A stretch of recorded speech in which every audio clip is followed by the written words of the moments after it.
Still answering your Upwork questions. How important is your rate and the amount that you bid as a freelancer, especially as a beginner freelancer on Upwork? How important is pricing when you are just starting out? Should I start with low rates to attract clients, or will that hurt my reputation in the long run? Yes, this shows that this person actually follows this YouTube channel, because I've spoken about this several times, that if you charge low rates when you are starting, maybe like for one video you charge $5, and now luckily for you, you've gotten 10 jobs, reviews, $5, $5 review. The 11th client that want to hire you will come on your Upwork profile and see those reviews of the other jobs you've done, and you can see that you charge them $5. How much do you think the client will be willing to pay you? $5, or at best maybe like a $10, $7 and all. And a $10, $7 fixed price is not what you want, or even $7, $10 hourly rate is not what you want on Upwork. Yeah, so I used to advise that for a start, don't start with something as ridiculous as $5. A lot of African freelancers and freelancers from India, Philippines, Afghanistan, which other country? I think those are the countries that come to mind right now. Actually charge ridiculous amounts like that, and the smart ones actually charge way more.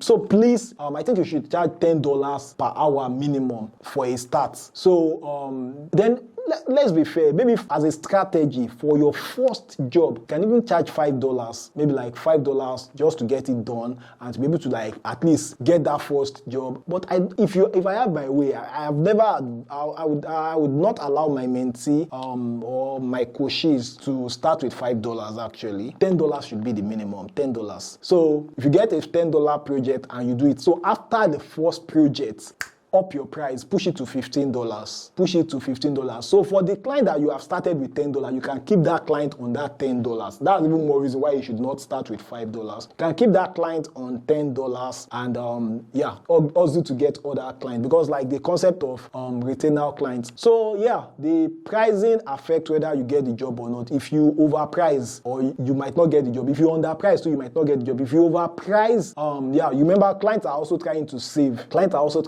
Although there are premium clients that don't mind, but there are not a lot of them on Upwork, especially for freelancers in third world countries, as some people call it.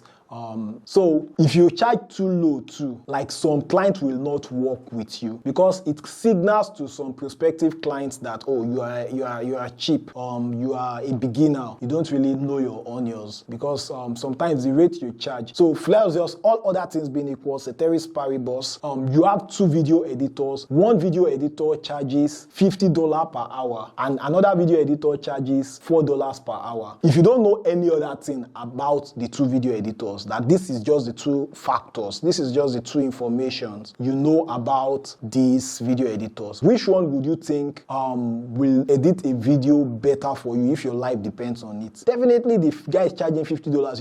It shows the person's confidence than the person charging $5. And most times it is true. I know there might be an exception, very rare exception, where the $5, although it will not even be a $5 job, if the person is good, maybe like there will be some rare exception. And I've seen those kind of videos on YouTube where the person that charges $25, $30 does a better job than the guy charging $60 per hour. Do you understand? So I think that is where I'm going to stop on that for now. This is something I actually touch on most other videos I make on this YouTube channel, so you can check them out. Thank you so much for watching this to the end, and don't forget to hit the like button. I'll see you in the next one. Bye bye.